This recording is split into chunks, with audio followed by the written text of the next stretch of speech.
Suara Hati. Renungan hari ini, Selasa, 8 Juli 2025. Topik, bukan orang sehat membutuhkan tabib. Dan jangan lupa saudaraku, untuk membagikan renungan ini kepada orang lain, agar mereka juga mendapatkan kekuatan rohani baru di dalam Tuhan. Kiranya saudara diberkati oleh Tuhan kita.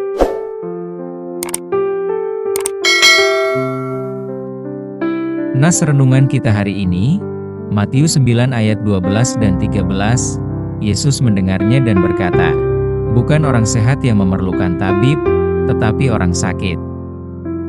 Jadi pergilah dan pelajarilah arti firman ini. Yang ku kehendaki ialah belas kasihan dan bukan persembahan, karena aku datang bukan untuk memanggil orang benar, melainkan orang berdosa." Saudaraku, nas hari ini adalah perkataan Tuhan Yesus yang tujukan kepada orang-orang Farisi. Pasalnya, ketika Tuhan Yesus sedang makan bersama di rumah Matius, seorang pemungut cukai. Kejadian ini dilihat oleh orang Farisi dan berkata kepada murid Tuhan, "Mengapa gurumu makan bersama-sama dengan pemungut cukai dan orang berdosa?" Ayat 11. Rupanya, apa yang dibicarakan oleh orang Farisi diketahui oleh Tuhan Yesus. Sehingga Tuhan Yesus berkata kepada mereka, "Bukan orang sehat yang memerlukan tabib, tetapi orang sakit. Jadi pergilah dan pelajarilah arti firman ini. Yang ku kehendaki ialah belas kasihan dan bukan persembahan, karena aku datang bukan untuk memanggil orang benar, melainkan orang berdosa." Saudaraku, memang benar, bila kita perhatikan secara harafiah, bahwa tidak mungkin orang sehat membutuhkan tabib atau membutuhkan obat, melainkan seorang yang sedang sakitlah yang membutuhkan tabib atau obat. Tetapi, mengapa Tuhan Yesus berkata demikian kepada orang Farisi itu? Pandangan orang-orang Farisi terhadap pemungut cukai seperti Matius sangat berbeda dengan pandangan Tuhan Yesus.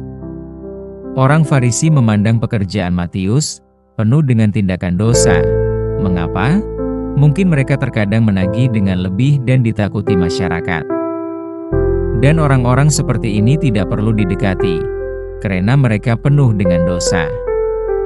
Pandangan orang Farisi ini, mereka tidak layak mendapat pengampunan atau tidak layak mendapat pengasihan.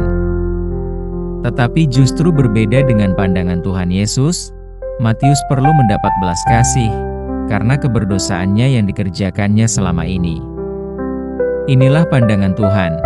Mengapa Ia berkata, seharusnya orang yang sakit membutuhkan tabib. Tuhan Yesus adalah tabib bagi Matius dan kawan-kawannya. Karena kepada merekalah yang perlu mendapat belas kasih, yaitu pengampunan. Kalau mereka yang sudah mendapat keselamatan atau pengampunan, tidak perlu tabib atau obat. Nas ini menekankan pentingnya belas kasihan kepada orang-orang yang berdosa. Tuhan Yesus lebih mengutamakan belas kasih daripada hanya melakukan ritual atau persembahan. Ayat 13. Tuhan Yesus datang bukan untuk membenarkan orang yang merasa benar diri. Lihat seperti orang Farisi, ia merasa lebih dekat kepada Tuhan karena patuhnya mengikuti hukum Taurat Allah. Kedatangan Tuhan Yesus justru untuk memanggil orang berdosa agar bertobat. Pesan ini menyoroti bahwa tindakan belas kasih dan kepedulian kepada orang lain lebih berharga di mata Tuhan daripada menjalankan aturan keagamaan yang sering kita lihat mengabaikan kebutuhan rohani jemaat. Mengapa Tuhan Yesus lebih menegaskan dalam ayat ini, yaitu bahwa Tuhan lebih menghendaki belas kasihan, kasih yang nyata, kepedulian, dan tindakan kebaikan, daripada persembahan atau ritual keagamaan semata. Ini bukan berarti bahwa persembahan tidak perlu, tetapi Tuhan lebih mengutamakan pelayanan belas kasih daripada persembahan yang kita lakukan. Sekarang kita sebagai pelayan Tuhan, adakah kita telah memikirkan lebih menghendaki belas kasih kepada sesama kita, terlebih kepada saudara kita seiman? Jangan asal telah melekat embel-embel dalam lingkungan gereja, maka kita telah merasa lebih benar dari yang lain. Saudaraku, Tuhan Yesus datang bukan untuk orang yang merasa diri benar atau sudah sempurna, tetapi untuk mereka yang merasa berdosa dan membutuhkan pengampunan serta pembaharuan hidup. Nas renungan hari ini mengingatkan kita betapa pentingnya perubahan hati, perubahan sikap kerendahan hati dan pertobatan. Tuhan ingin agar orang berdosa bertobat dan mengubah hidup mereka, bukan hanya melakukan persembahan tanpa perubahan dalam diri. Sebesar apapun persembahan yang kita berikan, tanpa ada perubahan hidup, Tuhan tidak lebih berkenan daripada belas kasih yang ditunjukkan. Amin. Topik doa kita hari ini, yaitu orang-orang yang mengganggu saudara kita yang beribadah di daerah Jawa Barat.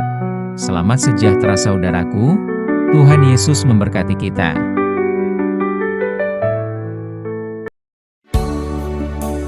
Marilah kepadaku semua yang letih lesu dan berbeban berat.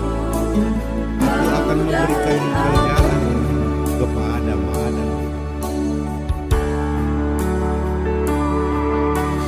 Marilah kepadaku semua yang letih lesu dan berbeban berat. Aku akan memberikan kelegaan padamu.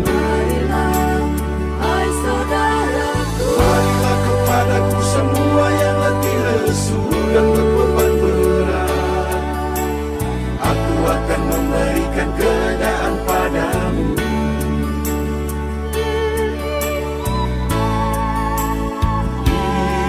Itulah janji Tuhan Yesus.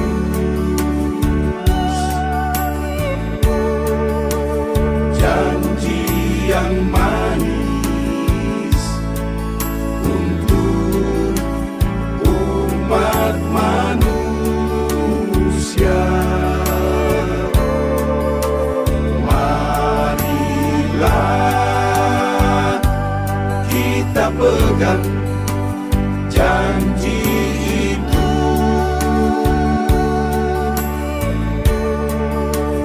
Janji yang manis untuk kau dan aku. Datanglah pada Tuhan, bawa seluruh bebanmu. Pastilah Dia akan menolongmu.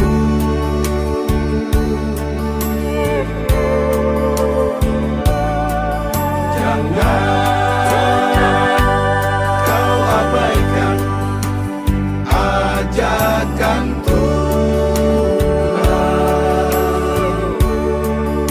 sebab Dia sanggup menolongmu.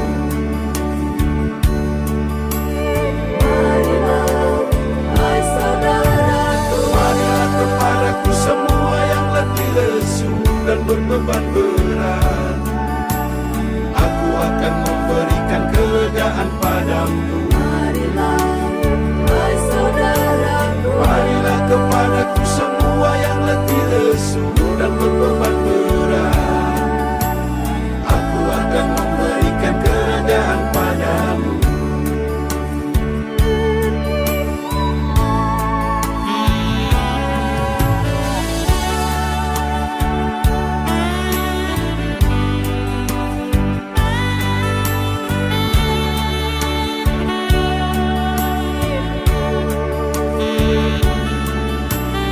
Marilah kepadaku semua yang letih lesu dan berbeban berat.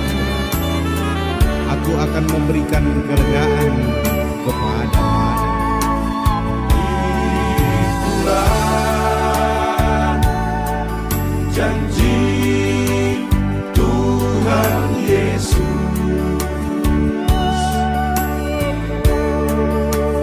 Janji yang manis untuk umat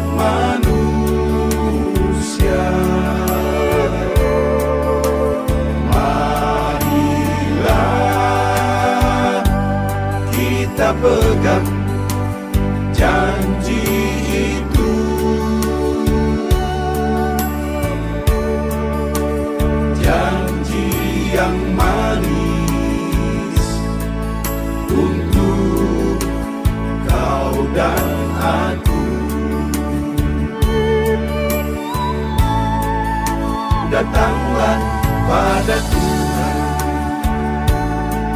bawa seluruh beban. Pastilah Dia akan menolongmu.